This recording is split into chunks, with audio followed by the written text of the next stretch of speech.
Hi friends, this is Sameer Kamboj from SKC.World and broadcasting the right to evolve. The right to evolve. Why is it a right? Well, every single human who's born on the planet is born for a singular purpose, and that's evolution. Human race has reached where we have because we have evolved. Now we could either be survivors or we could be evolvers. That's a choice we need to make. Usually, in our struggle to survive, we forget to evolve. And the beauty of life is, those who choose to evolve will surely survive and go way beyond. We have a right, a definite right to evolve. When we do not exercise this right, we have a lot of issues. Lots. Look at people around you. So much misery, so much suffering, just going on endlessly. When will it all end? We don't know. But is there a possibility for your suffering and misery to come to an end? And if this possibility in your mind does not exist, you must stop listening now. But if in your own mind this possibility exists, you must continue. As a series of these podcasts, when I start with my first episode today, I am going to share with you something that has worked for me and for millions across the planet, regardless of their culture, their birth, and their backgrounds. Ask yourself these 3 questions, and you will definitely begin to evolve. Make a note. The first question that you need to ask yourself is, as of now, am I living a life that's joyful or am I suffering?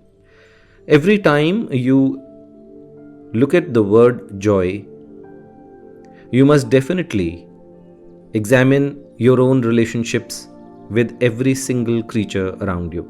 And when I use the word creature, I'm referring to the entire creation. Let's begin with your personal relationships first. Am I in a joyful relationship with those that I love and care for the most? My parents, my siblings, my spouse, my girlfriend or a boyfriend, my friends. Am I in a joyful relationship with them? Does the very thought of them give me joy? When I am with them, do I produce joy for myself and for them?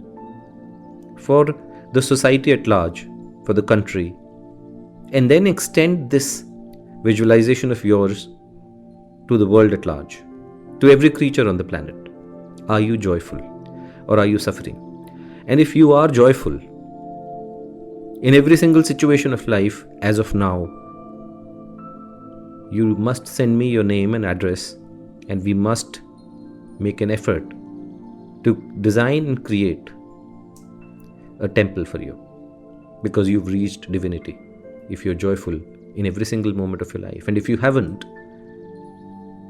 there's a lot of possibility for you. Am I joyful or am I suffering?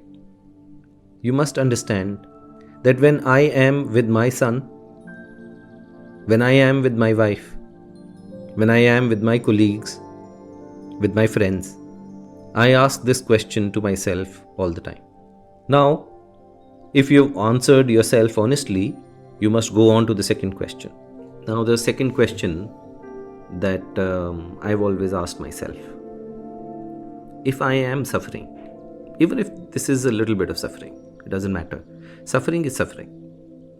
Accepting it is very important. But if I am suffering and I accept it, then the only source of my suffering or misery is when I am unable to tap into my own potential. When I have a lot of potential, but I'm not utilizing it all. This is really a source, the greatest source of our misery. Imagine, you have a lot of potential, but you're unable to tap into it. You can do so much more, but for reasons that we are constantly justifying in our own heads, we go on explaining to our own mind oh, that is the reason because of which I am not able to use my potential. If it was for a better country, if it was for better friends, if it was for a better company, if it was for better resources around me, I will be able to utilize my potential much more. How long are we going to justify this? Let's ask ourselves the second question. A simple question. Do I have more potential than I am currently using? Do I have more potential than I have currently tapped into? Now, if I have more potential still to be tapped, that's a good news. It's a great situation to be in. Because if you've utilized your entire potential, what are you going to do with the rest of life? Now, one of the litmuses that I have used, and I urge strongly for you to use, is if your levels of engagement with people around you is extremely high, that means you're using your potential quite well. And if your disengagement occurs from time to time, you've got very strong likes and dislikes, which is causing you to disengage from a certain section of society or certain section of people around you. This person around me, no, how can I go and talk to this person? No, I don't like. No, this person is calling me for a party today. No, I don't think I want to go. I would rather sit at home, play my video game or watch a telecast. If this is what is going to happen, are you utilizing your potential? No, you know what? I have a choice to make. I will work and talk only to those people I like. Well, you're effectively disengaging with the people you dislike. You're living in a shell, in a cocoon, in a make-believe world that you've created inside your own head. How on earth are you going to utilize your own potential? In fact, we have the potential to engage with every single creature around us. Every single creature. I remember I used to sit and meditate.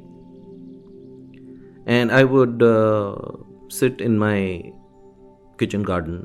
We had a small kitchen garden where I used to live earlier. And I'm meditating. And hours would pass. And after a few hours, as I would open my eyes, I would have countless number of birds, pigeons, squirrels, so many different types of creatures just sitting around me. It was so beautiful. I remember going out into the forests, sitting, meditating, sometimes playing flute. And there was hardly a creature who wouldn't be around me. In fact, as humans, we have the potential to engage with everything on the planet. Why, if we are intelligent, truly, should we disengage with people? Just because we cannot handle our own emotional compulsions, is that it? And so long as we are tied down by our own emotional compulsions, our own convictions, our own beliefs, our own biases, our own judgments, are we really utilizing our own potential? You walk into an organization, do you really have a choice to talk to some people and not to talk to some people? If a customer was coming to give you business worth millions of dollars, would you like to go and engage with that customer in a good manner? Not in a manipulative manner, just to get some order, just to get some more money? But truly build a relationship which is win-win. Actually deliver on your promises. Actually build relationships with your own people. Help them grow their own potential. Isn't that you utilizing your own potential in a good way? Ask yourself the second question. Because if you don't, you've accepted being miserable. Never accept. You have a right to evolve. You have a right to be joyful. Do I have more potential than I am currently using? And if the answer is yes, then the most difficult question, third question, why am I my own enemy? Why do I stop myself from realizing my own potential? Please do not ask yourself this question. I have seen so many people asking themselves this question: why is it that they can't realize their potential because the world, the situations, and people around them do not permit them to do so? For how long are we going to blame the world? For how long? The greatest leaders who have ever emerged on this planet are those who worked on their potential. Those are the ones who brought around a change in this world. We can all be tied down by the situations around us. Remember, a boat in the ocean in the rough seas remains unaffected and rides over all kinds of waves in any kind of storm, so long as it retains its own inner balance. When its own inner balance is disturbed, that boat sinks. Your potential is entirely dependent on your inner balance. In every single situation, my constant focus is, am I my own enemy? If I choose to evolve, who can stop me? And if I will evolve, I will overcome my emotional compulsions. And if I will overcome my emotional compulsions, I will respond in any kind of a situation. Any kind of situation. Now, imagine I am working in an organization and I have this particular boss who's always criticizing me, who's always asking me and challenging me to go on.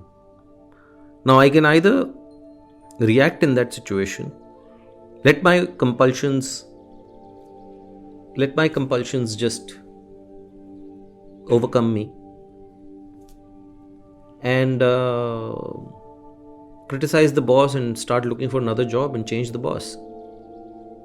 But one must remember, there is no guarantee that either such a boss or such people I will not encounter the rest of my life.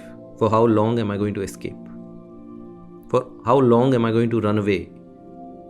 For how long am I going to keep trying to find the kind of people I like and I can get along with? I have to be able to get along with all kinds of people, because that's up to me. As I ask these 3 questions and I choose to evolve, and I stop being my own enemy by giving in to the emotional compulsiveness that I am living with, the kind of conditioning that I have been brought up with, the kind of tendencies that I have been born with, when I stop being a compulsive being, I start becoming a conscious being. This is the first step towards evolution. Next time, if you have any specific questions, do send your questions to me and I will talk about that, share my thoughts, share my experiences. And I have a list about the topics that I want to talk about. Next time, I would like to talk about the concept of the 4 behaviors through which we conduct ourselves in every single situation of our life. There are just 4 behaviors. We always make our decisions in 4 manners. You ask yourself these 3 questions. Send me as many questions as you like. And next time, I will pick up on your questions and also talk about these 4 patterns of human behaviors. Bye-bye, and have a wonderful life. You have a right to evolve.